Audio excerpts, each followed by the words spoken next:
Gostaria de convidar você a abrir a sua Bíblia, o livro de Provérbios, capítulo 14, versículo 4. Provérbios, capítulo 14, versículo 4. O tema da mensagem está aqui na frente.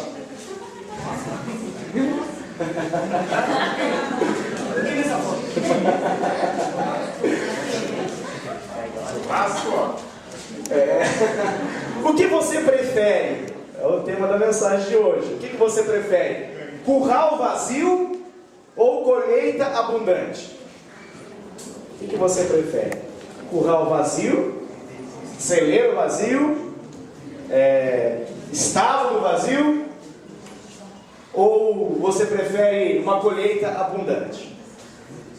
Glória a Deus. Você conseguiu achar, querido? Provérbios é depois do livro de Salmos, no capítulo 14, nós vamos fazer a leitura do versículo 4. Amém? Glória a Deus. Diz assim, ó, a palavra de Deus diz assim: não havendo bois, o celeiro fica limpo, mas pela força do boi existe a abundância de colheita. Eu repito para que você possa refletir um pouco mais nessa mensagem e essa ministração dessa noite. Diz assim: não existindo, não havendo bois, o celeiro vai ficar limpo, mas pela força do boi há abundância de colheita. Amém?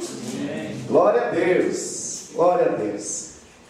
Querido, você conhece uma historinha, né? Eu creio que talvez quem tem um pouco mais assim de maturidade, de idade em nosso meio, talvez possa saber uma historinha. A história até na verdade virou um ditado. Às vezes as pessoas mencionam isso e às vezes nem sabem que na verdade tem uma historinha por trás. É a historinha de... Ela é assim, ó: se é com casca, toca. Já ouviu essa expressão? Se é com casca, toca? Nunca? Não, é meio rural essa expressão, né? Se é com casca, toca. Vou explicar a história para que você possa entender. Conta-se a história, na verdade não é uma história real, é uma história inventada para poder se falar a respeito de uma mensagem, uma moral.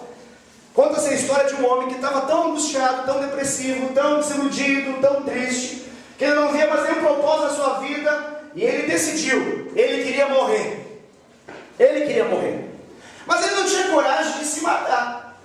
Então, ele chamou aquelas pessoas mais próximas a ele e fez a terrível proposta de que eles pudessem ter coragem de fazer aquilo que ele não teria. E essa coragem era de fazer o que ele não queria fazer, o que ele não conseguia fazer, era o seguinte: eles deveriam levá-lo até um lugar específico e deveriam cavar um buraco no chão, colocar ele lá e jogar a terra em cima. Entendeu? A história é assim. E aí o que acontece? Então, ele comprou o caixão dele, certo? Ele foi um caminhão aberto atrás. Ele foi lá, sentado no caixão. E foi lá com seus amigos ali. E estava se desenvolvendo aquilo que ele gostaria de fazer, mas não tinha coragem. Ele foi então saindo da onde era a sua casa até um lugar aonde ele seria então soterrado. Literalmente ia colocar terra sobre a vida dele e matá-lo, porque ele não queria mais viver, não tinha mais nenhuma graça à vida para aquele homem. No meio do caminho, um homem olhou aquela cena, achou muito estranho, porque era um homem sentado num caixão, sendo deslocado num caminhãozinho. E aquele homem passando com o seu caminhão no sentido oposto, passou e olhou aquela cena e ficou admirado demais, resolveu parar e resolveu dar a volta. E foi atrás até o ponto que buzinou, o caminhãozinho parou. E aquele homem perguntou para aquele senhor: o que está acontecendo? Que imagem horrível é essa? Isso é um caixão? Ele falou: sim, é um caixão. Por que você está sentado aí? Porque eu quero morrer. Mas como assim você quer morrer? Porque minha vida não tem mais sentido, minha vida é uma desgraça. E eu chamei essas pessoas aqui, eles são conhecidos meus, e eles decidiram que eles estão dispostos a me soterrar. Aquele homem que estava, na verdade, num caminhão cheio de sacas de arroz, olhou para aquele senhor e falou: não, isso não pode acontecer. Qual é o motivo da sua desilusão? Ah, minha vida fracassou, nada dá certo, é só dívida, a minha casa é um caos, não tem mais graça nenhuma. Aquele homem ficou todo condoído e cheio de compaixão falou: eu estou disposto então a fazer o seguinte, eu tenho muitas sacas de arroz aqui, eu estou disposto a tirar algumas e dar para você. Então você vende, você alcança dinheiro, consegue trocar por dinheiro e você paga todas as dívidas, ok? Pode ser? Aquele homem olha para ele e aí vem a frase: é com casca? E aquele homem: é com casca. E aí vem a frase: se é com casca, toca! Essa historinha, na verdade, é uma historinha para poder falar da moral da história que vai construir a nossa ministração, a nossa mensagem nessa noite.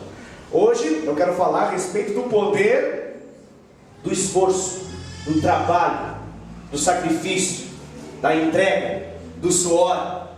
Amém? Amém? Precisamos entender isso. Por quê? Porque o texto que nós temos diz o seguinte, basicamente, diz assim, ó: na ausência de um animal, fica tudo limpinho. É uma maravilha um curral limpo. É lindo.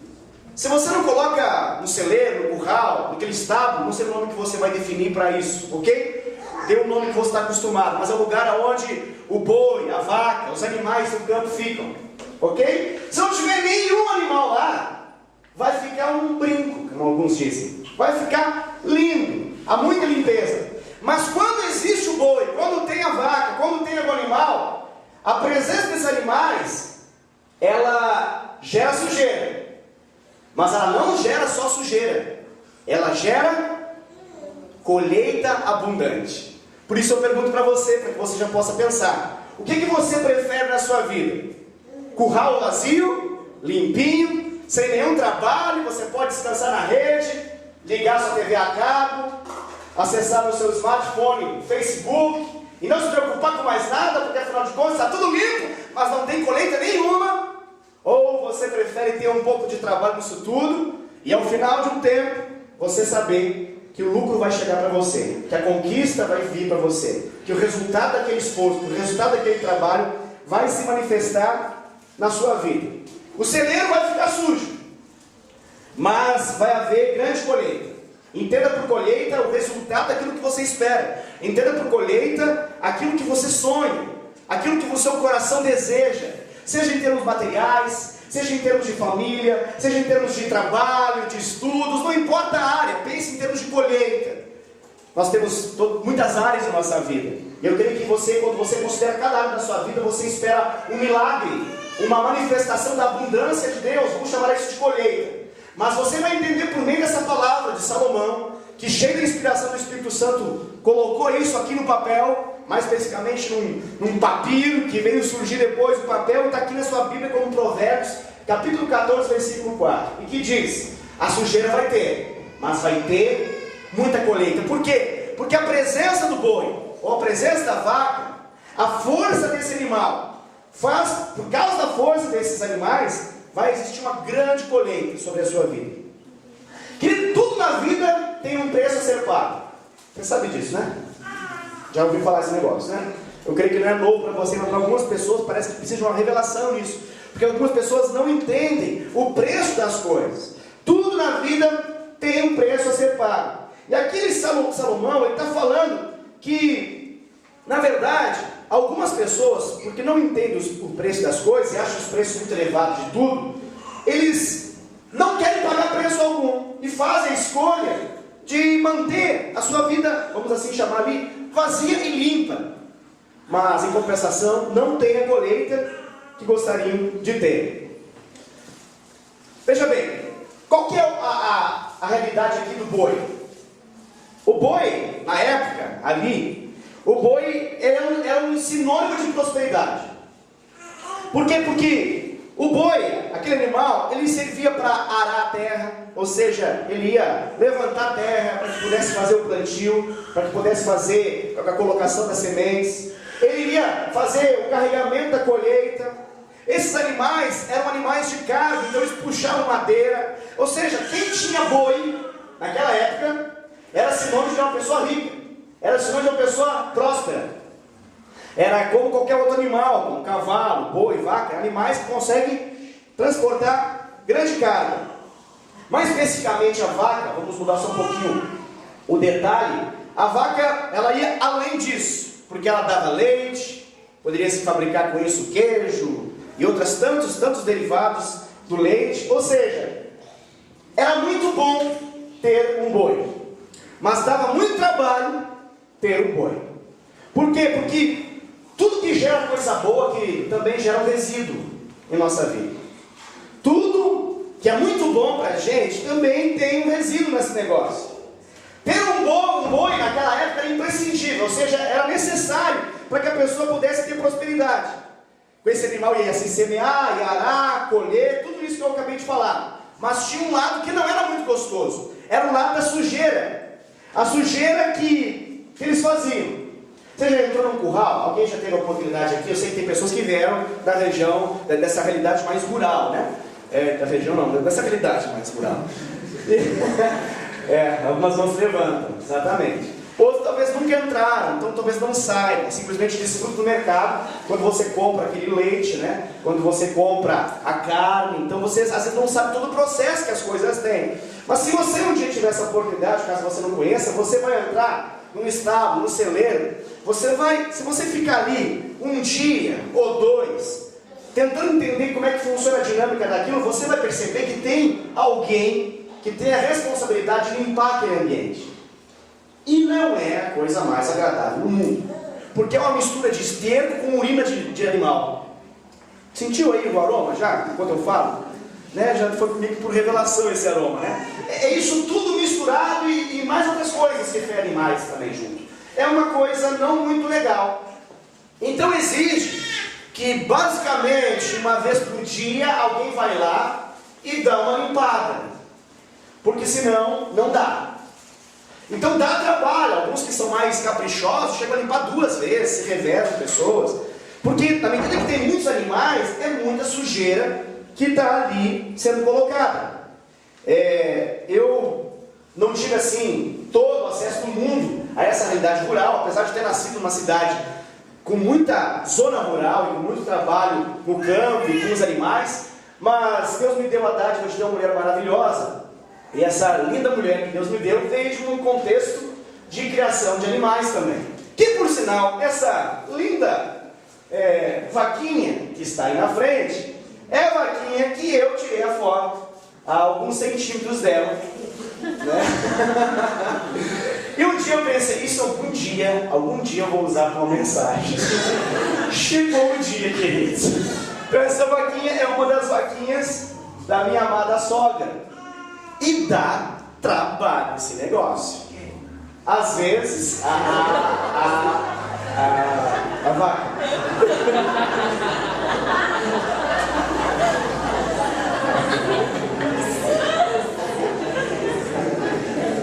Muito bom.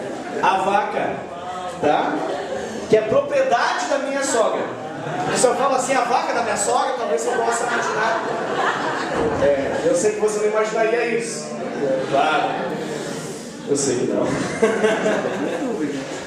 Então, queridos, essa é uma realidade que você possa entender um pouquinho, visualizar, às vezes é bom para que você possa entender. Esse bichinho precioso aqui dá um leite muito bom. E desde o momento que eu fui até essa região, uma das coisas muito legais que tem lá é você tomar leite fresco, queijo, requeijão e tantas outras coisas, né, que se faz, esses derivados, tudo.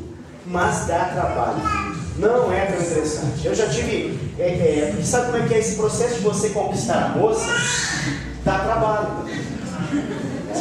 Então você faz coisas que vocês não estavam necessariamente programados a fazer, num primeiro momento. Então você mete a mão em algumas coisas que você não meteria, você ajuda em coisas que você nunca imaginou que você ia fazer, tudo por amor, né? Porque é um investimento, e sem investimento não há retorno, amém? E o retorno foi maravilhoso, querido, foi extraordinário, foi maravilhoso do meu lado, mas eu tive algumas experiências assim, um tanto quanto assim, rurais, nesse sentido, e eu compreendi a dinâmica disso, e entendo porque tão pesado é para minha sogra esse trabalho no campo. Por que eu estou dando essa imagem aqui? Porque essa imagem tem a ver com o nosso versículo, esse versículo que nós estamos aqui ouvindo nessa noite, mas eu gostaria de falar um pouco a respeito disso. Por quê, queridos? Porque eu falei, toda bênção, todo milagre, toda colheita, ela requer um preço, ela requer um custo, ela requer um investimento, ela requer um esforço. Toda vitória em nossa vida requer investimento, querido. Toda vitória, em qualquer área da sua existência, em qualquer área da sua vida, vai ter que ter um preço a ser pago nisso tudo. E nós estamos numa geração, estilo, se é com casca, toca. Entendeu? A gente é uma geração que a gente não gosta desse negócio, porque dá trabalho tirar a casca ainda, sabe?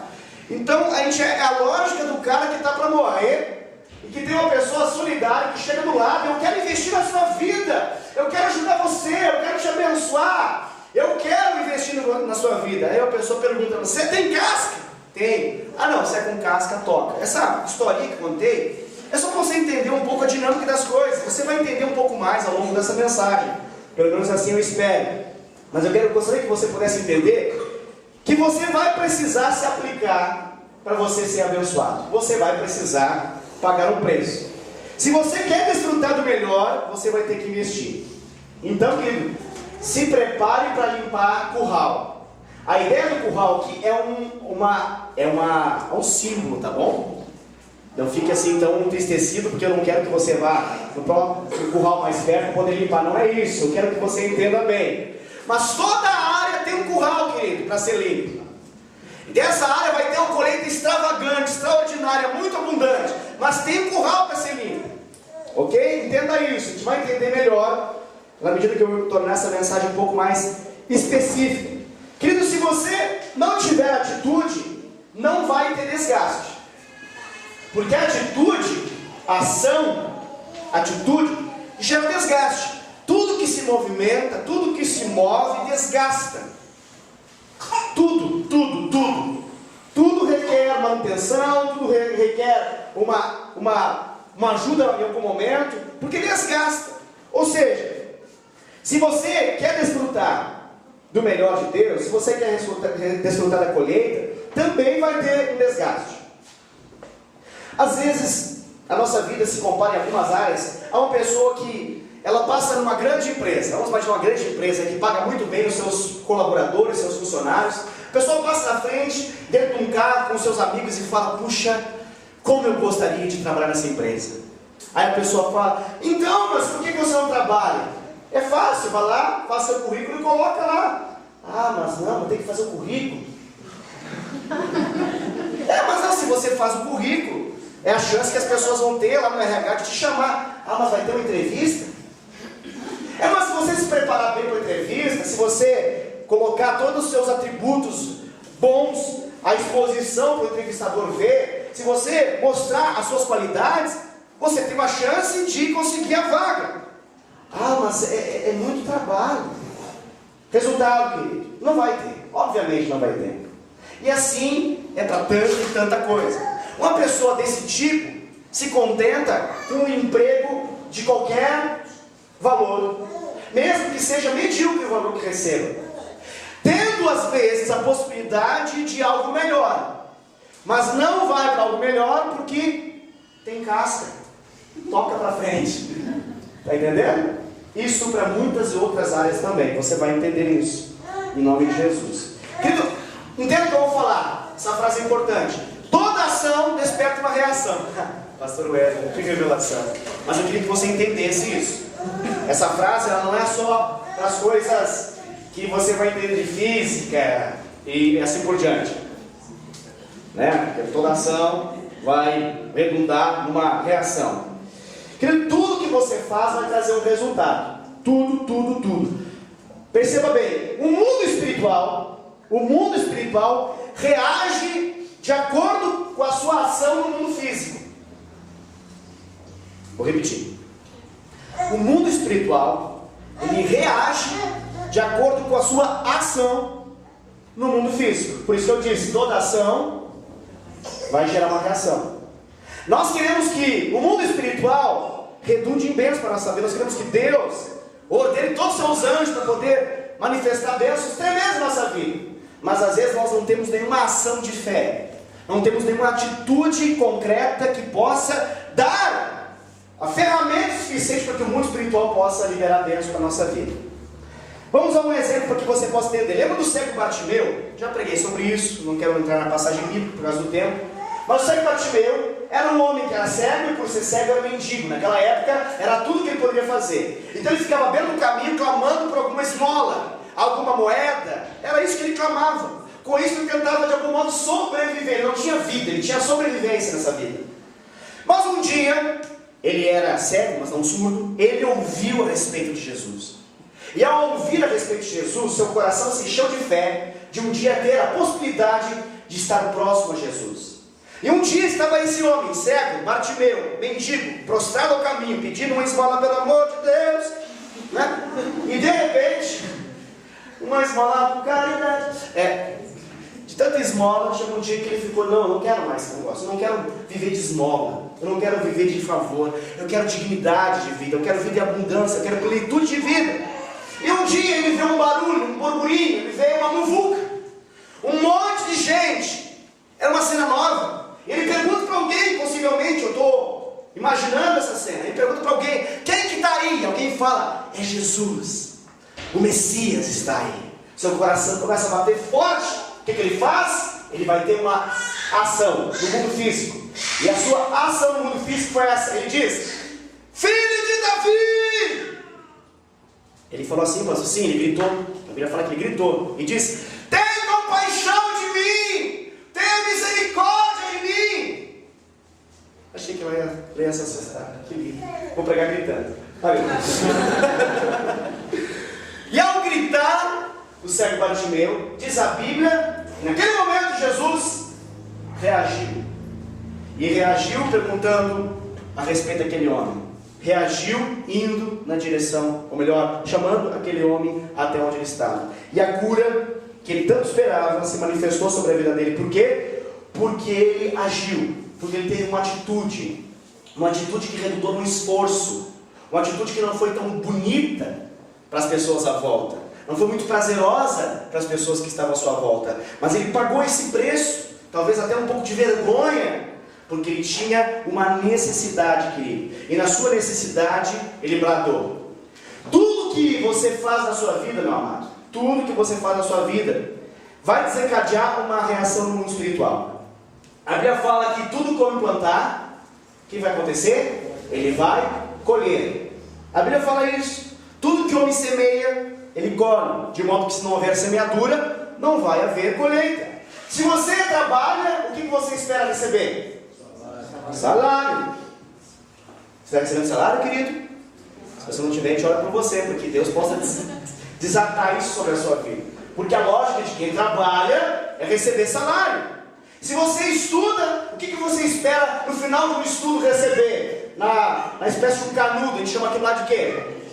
É um diploma. É um reconhecimento público de que você está aprovado, está apto. Você está agora num nível de reconhecimento diante da sociedade, que você é um profissional, que você tem uma formação específica, uma graduação específica na sua vida. Por quê? Porque quem estuda recebe diploma.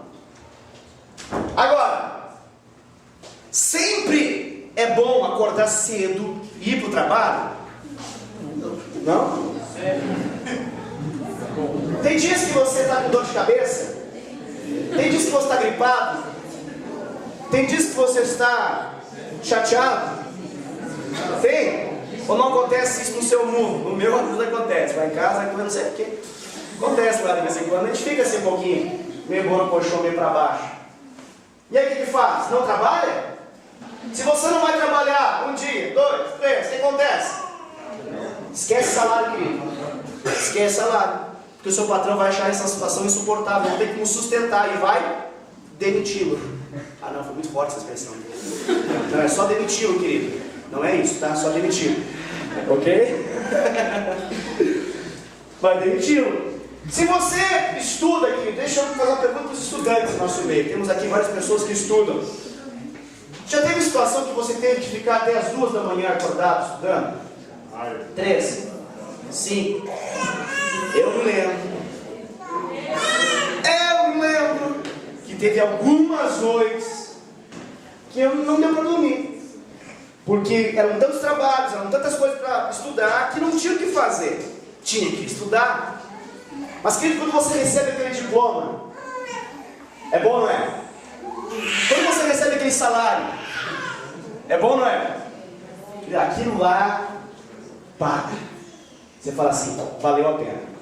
Valeu a pena. Glória a Deus por isso. Creio que você está entendendo, porque até aí você está indo bem, você está concordando. Glória a Deus. Agora, querido, muitos não conquistam nada, sabe por quê? Voltar um pouquinho ao tema da mensagem da semana passada. Porque não tem atitude. Muitas pessoas não conquistam por falta de atitude, iniciativa, proatividade. Coisas que o mercado de trabalho tanto espera da gente, né? A capacidade de não ficar esperando o mundo acontecer, mas fazer o mundo acontecer.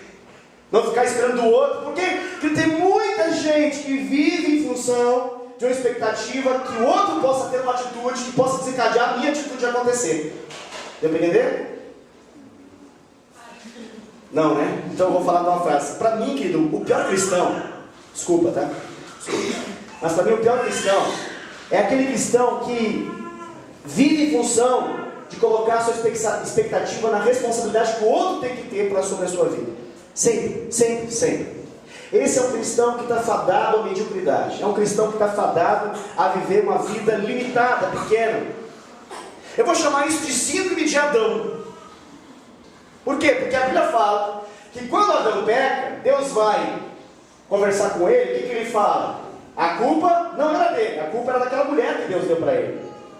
Quando a mulher vai ser confrontada por Deus, o que ela fala? A culpa não era dela, a culpa é da serpente que falou com ela, chamada Satanás. E assim muitas pessoas vivem nessa síndrome de Adão. Sempre estão olhando para o outro, expectativa no outro, olhando para o lado de fora, e não necessariamente para aquilo que precisa ser feito, para a atitude que precisa acontecer. Não ter atitude, querido, vai resultar em não ter conquista. Então, querido, se você de algum modo vive em alguma área culpando alguém, eu queria dizer que essa culpa que você coloca sobre alguém, ela te impede de desfrutar a colheita. Porque enquanto você fica olhando para o outro como ele é o culpado pela minha falta de sucesso em alguma área, isso não vai redundar em vitória para você. A vitória vai vir na medida que você tem uma atitude, que você despreza e joga fora a inveja, os ciúmes, e você paga o preço. A unção é um preço a ser pago, queridos. Por isso que o nome fala, unção. Tem uns que são, outros não são, entendeu? Então, unção. Agora, por que uns são e outros não são? Porque uns pagam preço e outros não. Entendeu? Simples assim. Você olha para algumas pessoas e fala, meu Deus, eu queria ser igual a ela. Que revelação, que poder, que autoridade sobre os demônios, sobre as enfermidades. Fala e acontece, as coisas se movimentam no reino espiritual. Meu Deus, o que ele faz, o que ele tem? Pois é, ele tem unção. E por que uns são, outros não são? Porque uns pagam preço e outros não. Glória a Deus, aleluia. Está ficando bom, né, agora? Então, querido, se você é alguém que vive em função de expectativa na atitude dos outros, eu quero falar uma coisa para você. No dia do juízo você precisa saber. A Bíblia fala que cada um prestará conta de si mesmo. No dia do juízo eu vou falar, é meu pai, é aquele desinfeliz, meu patrão. Desinfeliz, já falei, desinfeliz é mais terrível do que infeliz. Infeliz já é uma coisa terrível, mas desinfeliz é que o cara está muito bravo, ele cria uma palavra de tanta raiva. Miserável. Não vai adiantar, não vai mudar em nada, nada, nada, porque a Bíblia fala que cada um vai prestar conta de si mesmo, ok? Deixa eu falar uma coisa para você, a salvação é de graça, para você, para mim, mas ela teve um preço. O preço foi o sangue de Jesus derramado naquela cruz. Nós recebemos de graça, glória a Deus, mas todas as demais coisas, querido, de algum modo, tem um preço. Todo crescimento, todo o restante, tem um preço. Ou seja, para que a força do boi possa trazer o resultado que nós esperamos, tem que limpar o curral. Para a colheita vir, tem que limpar o curral. Deixa eu fazer uma pergunta para você. Você está disposto a pagar preço? Aleluia. Glória a Deus pelo seu amém. Vou repetir para que os outros também possam ter a oportunidade de poder dizer amém. Você está disposto a pagar o preço? Amém. Glória a Deus, querido. Porque isso é princípio de Deus. Quem não trabalha... Olha que forte isso. Vou repetir porque eu acho que ninguém leu essa parte na Bíblia. Quem não trabalha, não come. Deus está falando, Deus está mencionando que o trabalho vai redundar em um retorno. Mas isso não é só para a área do físico, isso é para todas as áreas da nossa vida. Todas elas envolvem um curral a ser limpo, envolvem um celeiro a ser limpo. Veja bem, o tamanho da tua necessidade vai determinar o tamanho da tua busca. O tamanho da tua necessidade vai determinar o tamanho da tua busca. Quando você não está com sede e alguém te oferece um copo d'água, você, talvez por educação, vai lá e molha o bico, né? A gente fala. Mas quando você está sedento ao extremo, quando você está assim, absolutamente com sede, querido, você faz qualquer coisa. Porque a sede vai determinar que você precisa de água. Então você corre, sei lá, você bate uma casa, você para alguém na rua, não sei, mas você faz algo porque a sede te move. Ou seja, traduzindo, a sua necessidade move de modo a você buscar. Querido, o impossível Jesus já fez na cruz. Mas o possível Ele não vai fazer. Essa é a nossa parte. Vou repetir para que você possa ficar atento nessa palavra. O impossível é com Deus, mas o possível é contigo, é comigo. Amém? Glória a Deus.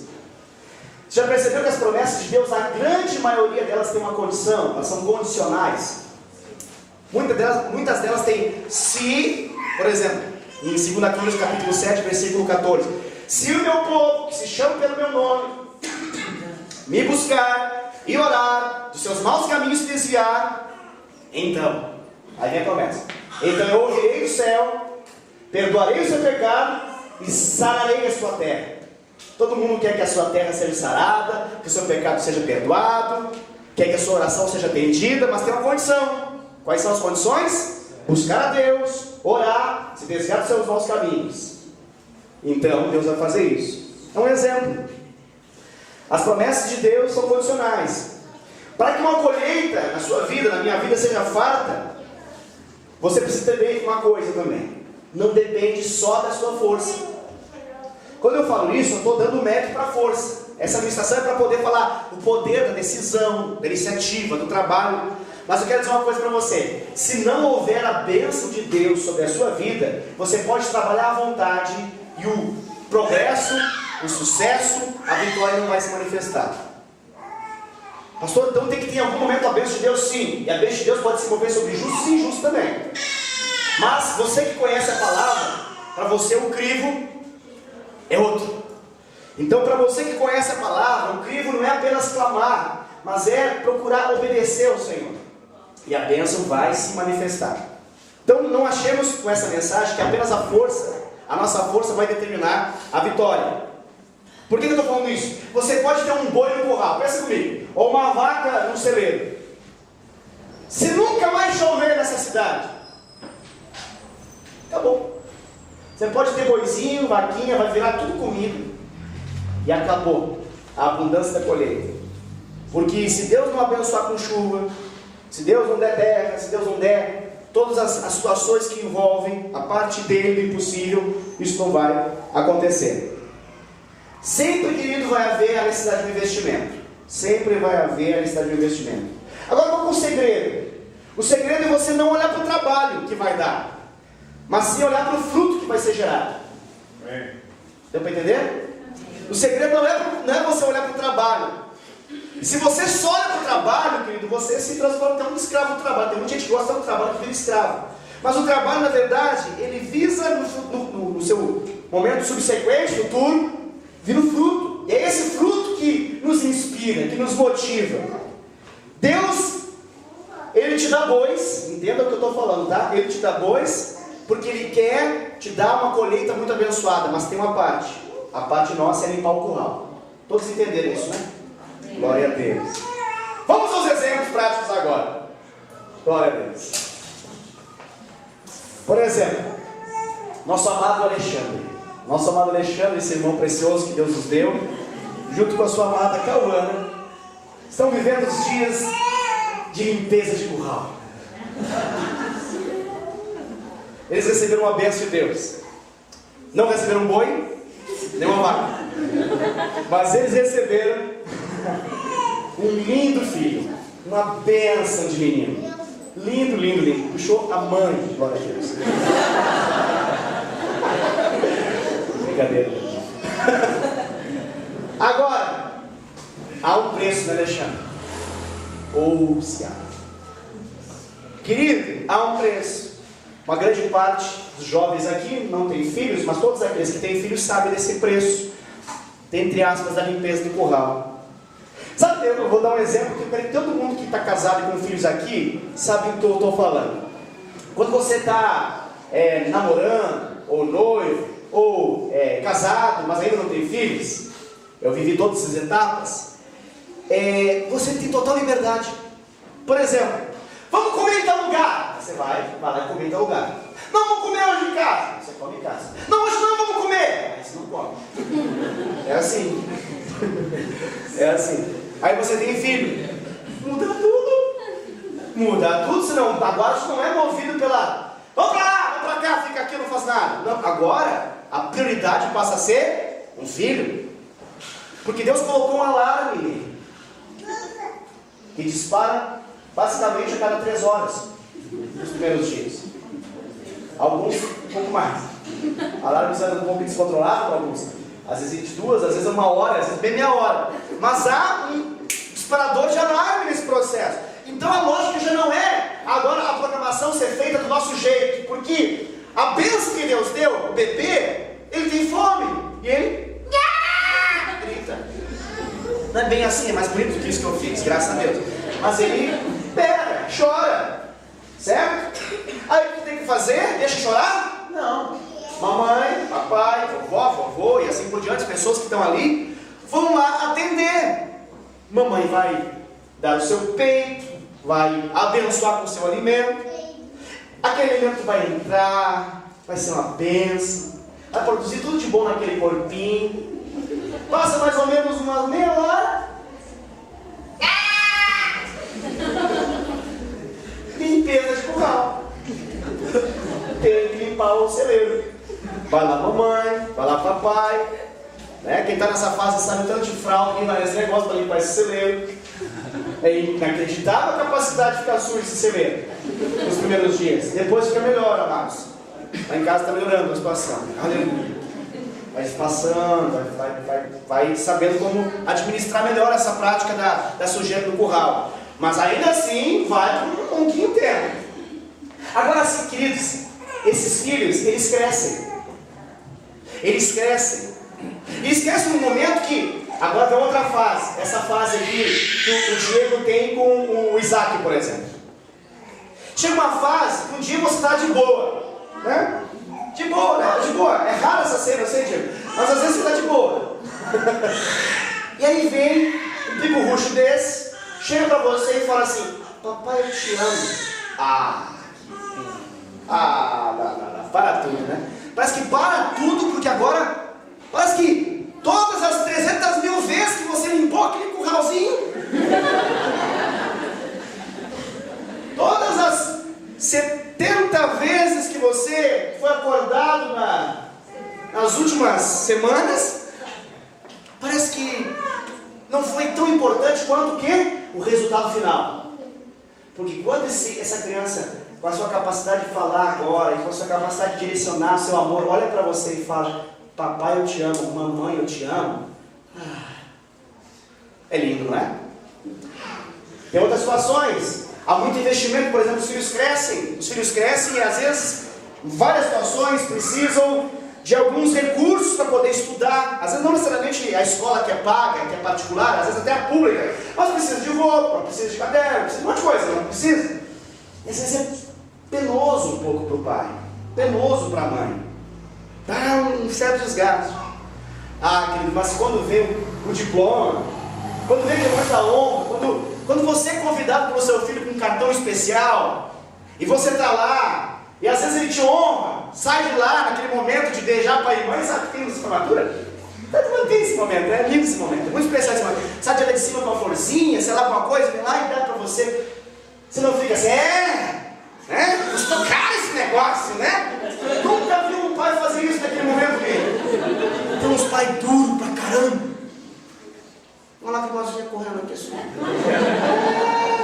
Que lindo, por quê? Porque na garoa o pai não fica penoso. Não vem a mãe, limpei seu bumbum muitas vezes pra você chegar até aqui. Não tem isso, filho. Por quê? Porque o salário, a recompensa, valeu a pena. Amém, querido? Valeu a pena. Agora, precisa todo um esforço. Você está concordando comigo? Educação de filhos, querido, dá trabalho. Eu estou assim, vivenciando isso. É uma bênção, aleluia. Você quer que o seu filho não seja um marginal? Você quer que o seu filho não seja um estuprador? Você quer que o seu filho não seja um delinquente? Você quer que o seu filho venha a casar com a mulher de Deus, virgem, e que venha a viver a vontade do Senhor na área do casamento? Você quer que seu filho seja próspero? Você quer que seus filhos venham viver tudo de bom até? Querido, dá um trabalho esse negócio. Dá um trabalho esse negócio. Mas tem pais que ficam assim, eu prefiro não ter um trabalho. Deixa correr solto. Querido, se você deixa correr solto, você vai ter uma consequência terrível. Você não vai ter a colheita abundante. Tem pais que não corrigem porque dá trabalho corrigir, querido. E o detalhe é o seguinte: os filhos vão ficando melhor com o passar dos dias, graças a Deus. Mas nos princípios, nos momentos iniciais, tem que repetir muitas vezes aquele ensino. Às vezes por meio de palavras, às vezes por meio de disciplina. Tem pai e mãe, crente, que fala, não, meu filho não aplica essa vara, não, isso aí não. Claro, não, meu Deus do céu, se alguém me pega, me bota na cadeia, isso aí é conselho tutelar. Querido, para com esse negócio. Até a lei, para ser interpretada, ela respeita a capacidade dos pais de corrigir os seus filhos, não é espancar os filhos. Deus colocou no corpo do bebê, da criança, do adolescente, passou disso já não mais, né? Mas ele colocou uma partezinha, ela é uma almofada natural. Ok? Almofada natural, ok? Não é na cara. Não é nas pernas para ficar lanhado. É no bumbum. E com a força suficiente para que ele entenda e tenha dor. A disciplina envolve dor. Tem pai que, se você fizer, eu vou te disciplinar. Aí na hora chega lá, não faça mais isso, para! Pelo amor de Deus, eu gosto desse. Não, tem pai que é sem vergonha mesmo nesse sentido. Não educa nada. Aí eu não consigo disciplinar os meus filhos. Para com isso. Se você não disciplina assim, chega um dia que o policial fala assim, vem aqui. Tá doendo, querido? Não, querido, não é assim. É na base de gás lacrimogêneo, né? Tá em moda esse negócio hoje. É na base, cacetete.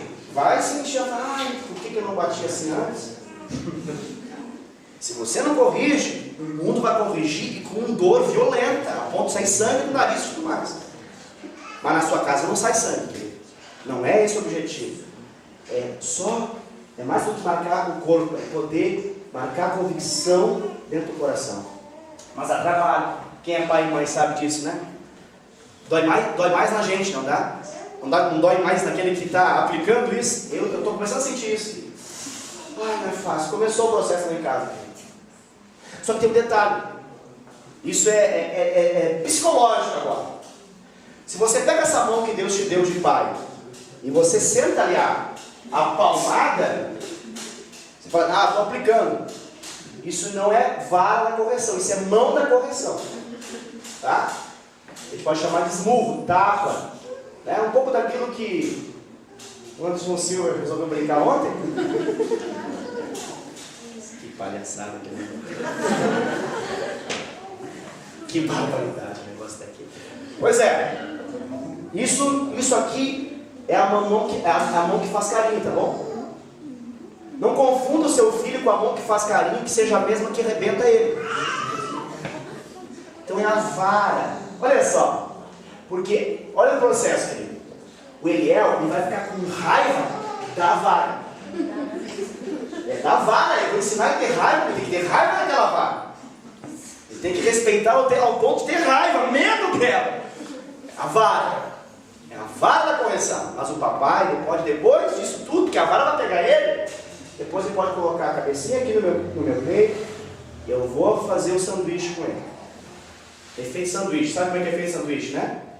Pão, carne, pão. Amém? Assim que você confronta e educa qualquer situação, querido. O pão, amor. A carne, a dor. E depois, mais amor. Mas tem gente que é só na carne mesmo, querido. Tem gente que é só na carne. É do início ao fim. Querido, seus filhos precisam saber pelo que eles estão sendo disciplinados. Se eles não sabem, eles vão se sentir completamente fora daquela situação e vão achar que você é mau. Mas se você está já avisando, colocando as coisas no devido lugar, e está informando que se não acontecer do modo como você colocou, vai haver disciplina, chega um momento, e não é no meio da galera, tem gente que gosta de fazer isso no meio da galera, querido, não é, não faça isso. Essa repreensão tem que ser feita no lugar secreto, tem que ser feita no lugar da intimidade. Que seja um banheiro, que seja em qualquer lugar. E sem escândalo também, tá bom? Não deixa também, o escândalo também não pode, querido. Porque tem gente que vai disciplinar e fala, não, estou aplicando a Bíblia.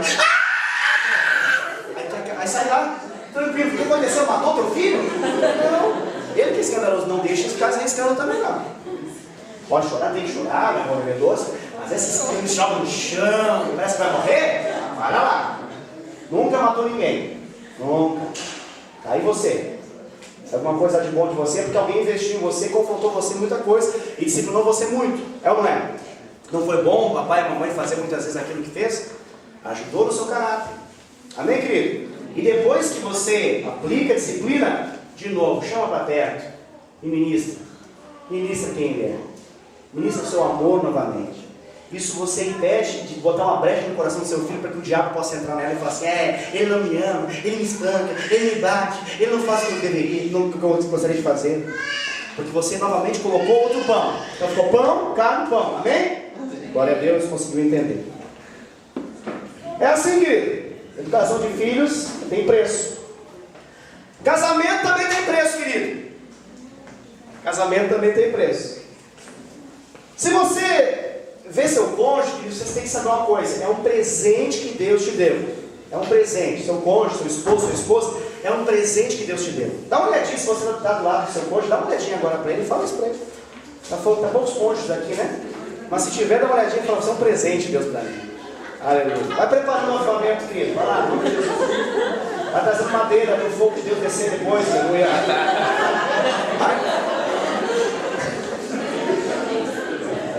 Fala aí, querido. Você é um presente de Deus para mim. Mas sabe uma coisa? Você que falou, você vai ter que investir.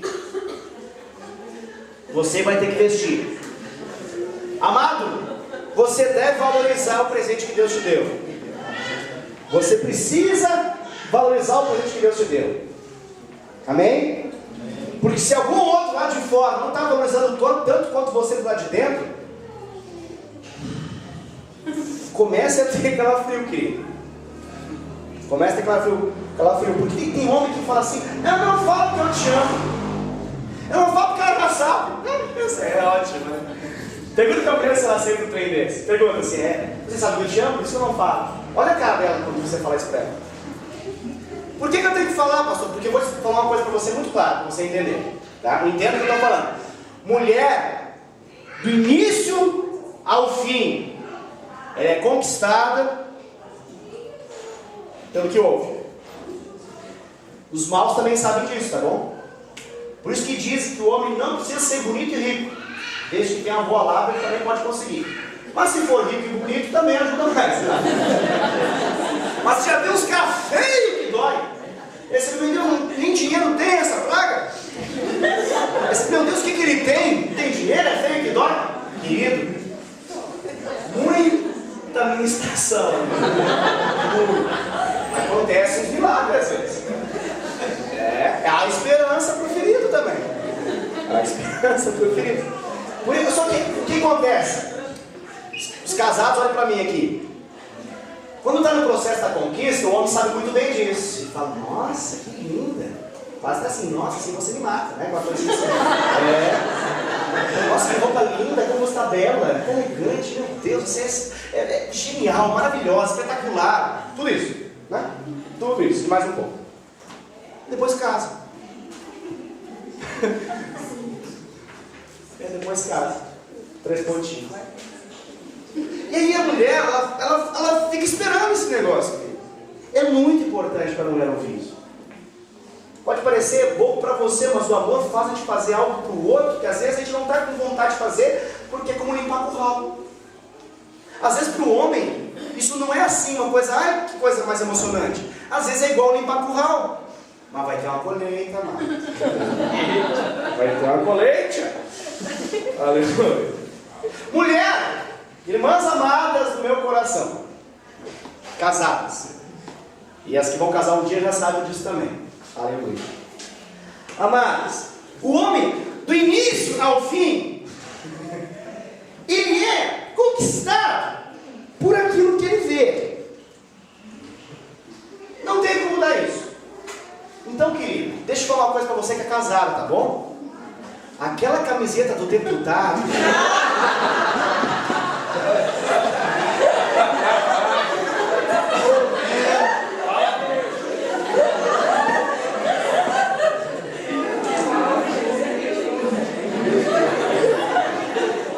Aqueles bobs da Dona Florinda do Chaves.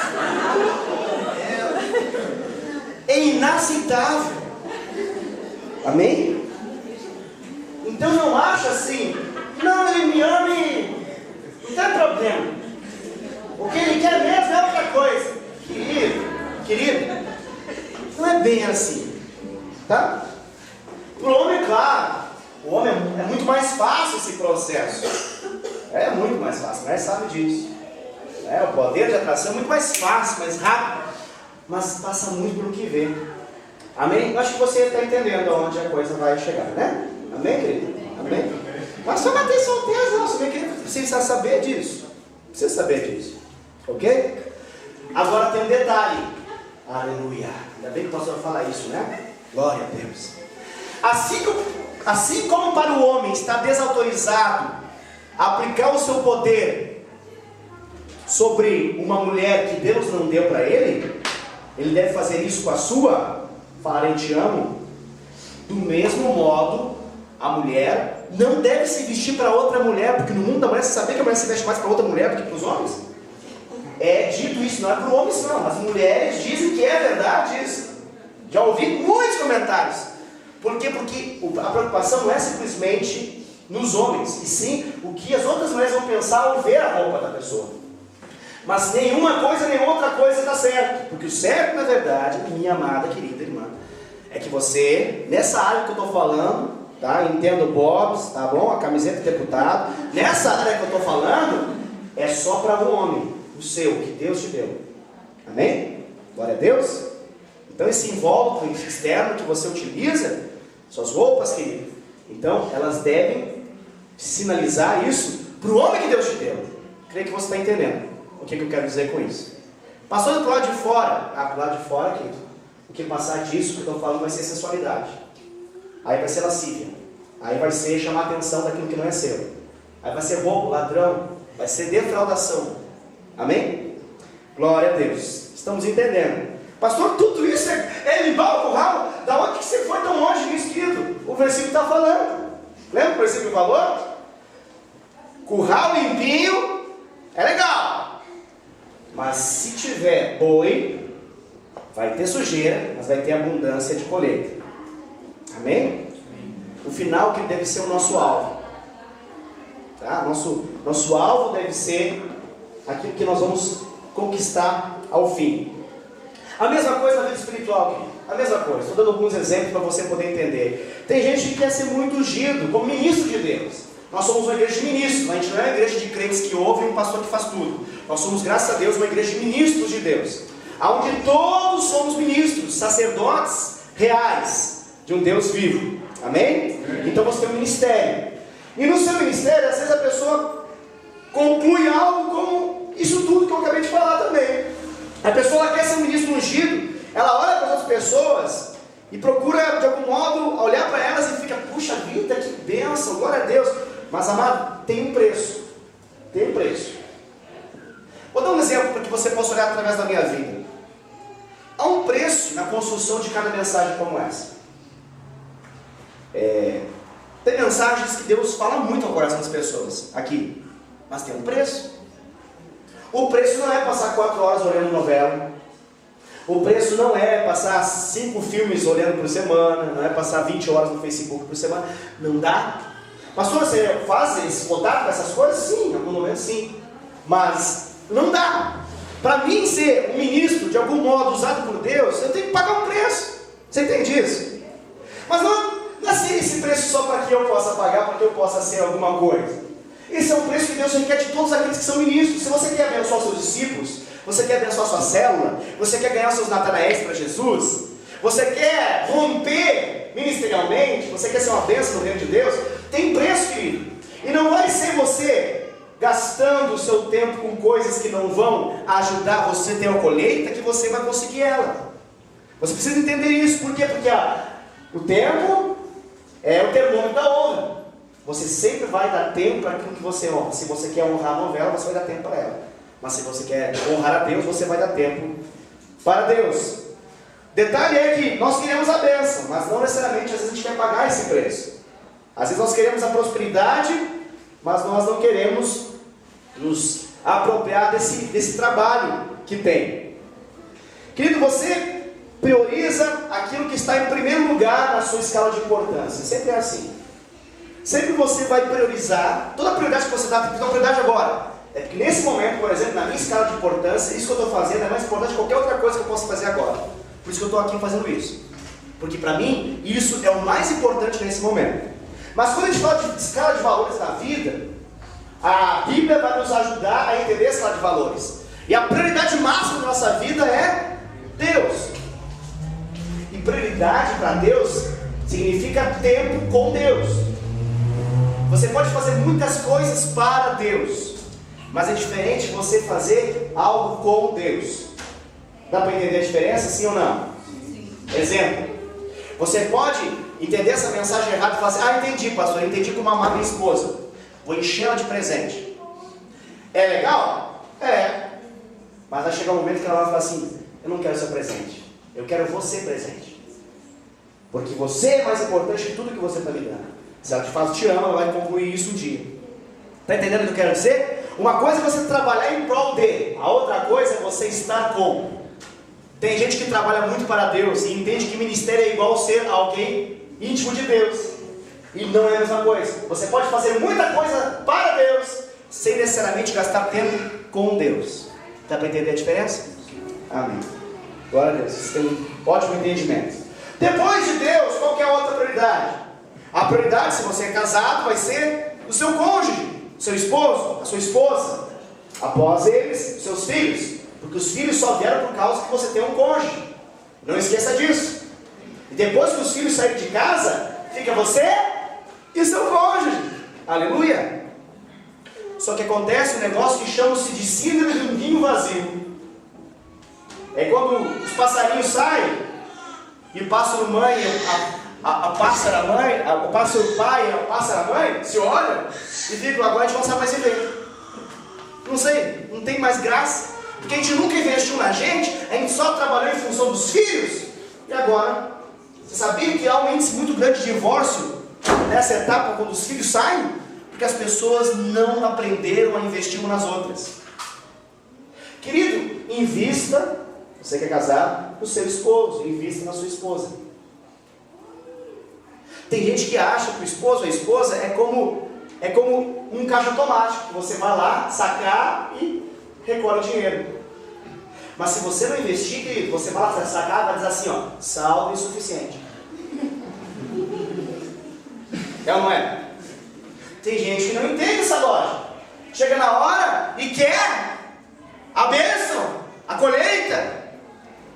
Saldo insuficiente. Serve para homem, serve para mulher isso. Serve para homem, serve para mulher. Amém? Pastor, explica um pouco mais esse negócio, porque isso ajuda a gente. Então tá. Querido, você quer destruir querida, você quer destruir o homem que Deus te deu? Destrua sua identidade. Você vai acabar com ele. Desvalorize o homem que Deus te deu. Na frente dele e na frente de alguma outra pessoa. Quebre a autoridade que ele tem sobre a sua vida, amada. E você não vai colher nada. Não vai colher nada. Tem mulher que não dá para entender a lógica. Ela clama para um homem abençoar o nome de Deus. Mas toda oportunidade que tem, denigre, destrói a imagem, fala mal, enche a boca e detona. Isso nunca vai manifestar bênção. A Bíblia fala que a mulher de Deus pode até ganhar um homem sem falar nada. Acho até que esse deve ser o maior mistério para as mulheres que não tem o seu cônjuge, o seu cônjuge crente. Porque às vezes, querido, muito falar a gente acaba se perdendo. E as mulheres são chamadas por Deus a ministrar o coração do seu esposo. E você ministra de várias maneiras ao seu esposo. Amém? Glória a Deus. Aleluia. Depois dessa família, pastor, eu sou solteiro, qual é a minha prioridade? Se você é solteiro, naturalmente aqui a ideia é família, então os seus pais. A Bíblia fala que honrar os pais vai redundar em bênção sobre a sua vida. Sua vida vai ser longa e próspera, diz a palavra de Deus. Amém? Terceiro, o que vem, pastor? O seu trabalho. No meu caso aqui é o próprio ministério. No seu caso, você que trabalha e não está full time no ministério, naturalmente o ministério vai para a quarta situação. Mas o seu trabalho também. Afinal de contas, do seu trabalho vai vir a bênção material para a sua casa. Priorizar algo que é você escolher entre duas coisas, ou mais. Né? Então você vai sempre estar escolhendo, querido. E se você não tiver uma escala de valores, você vai errar na hora de priorizar. Se essa escala de valores não está certinha no seu coração, na hora de ter que fazer a decisão, você acaba errando. Na hora de escolher entre o reino de Deus e o mundo, se você não sabe que o reino de Deus vem primeiro, você vai escolher o mundo. Na hora de escolher entre verdade ou aparência, é capaz de você escolher a aparência, se a verdade não for um atributo gerado dentro da sua vida. E assim por diante. Abra comigo uma passagenzinha aqui. Mateus capítulo 6, versículo 19. Mateus capítulo 6, versículo 19. Mateus 6, 19.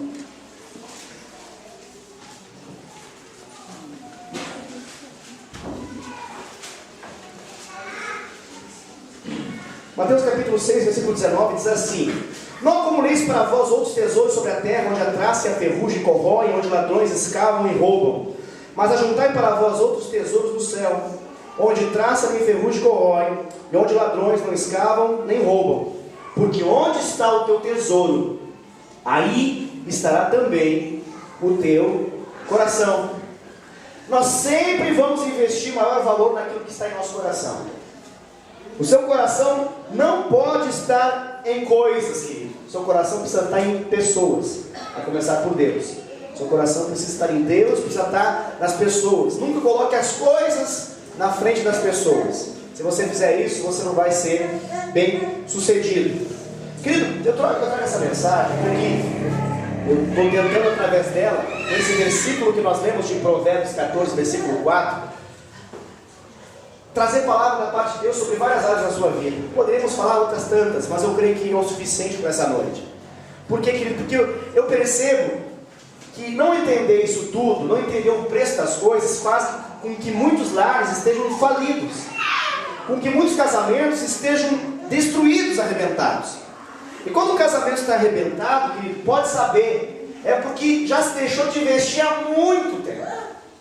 Não houve limpeza de curral há muito tempo. Qualquer nível de relacionamento que Deus tenha dado e que não houver limpeza de curral nesse processo, um trabalho de esforço a ser feito, não vai haver uma colheita abundante. Como eu disse, se não houver bois, não vai haver sujeira, mas também não vai haver colheita. Amém, queridos? Então, aprenda por meio dessa passagem, não reclame mais da limpeza do curral. Pare de reclamar na hora que precisa limpar o curral. Como é que eu paro de reclamar, pastor? Para mim é muito difícil, eu não consigo deixar de reclamar. Na hora que você estiver limpando o curral, visualiza a colheita. Amém? Limpando o curral, visualiza a colheita. Amém, queridos? A Bíblia fala que toda obra que nós fazemos no Senhor, ela não é em vão. Toda a obra que nós fazemos no Senhor, ela nunca é em vão, ou seja, ela nunca fica sem colheita. Tudo que você faz para Deus, por Deus e em Deus, nunca fica sem colheita. De tal modo que você pode fazer tudo que você faz no seu dia a dia como para o Senhor. A Bíblia fala que você pode trabalhar no seu trabalho como para o Senhor. Você pode se relacionar na sua casa com o seu cônjuge como para o Senhor. Você pode educar seus filhos como para o Senhor. Você pode fazer tudo que eu falei como para o Senhor. Esse é o segredo. Olhe o resultado daquilo que você espera. Não fique fixo no sacrifício do trabalho de limpar o curral. Amém? Feche seus olhos, vamos orar. Vou orar com vocês. Queria orar aqui. No nome de Jesus, Deus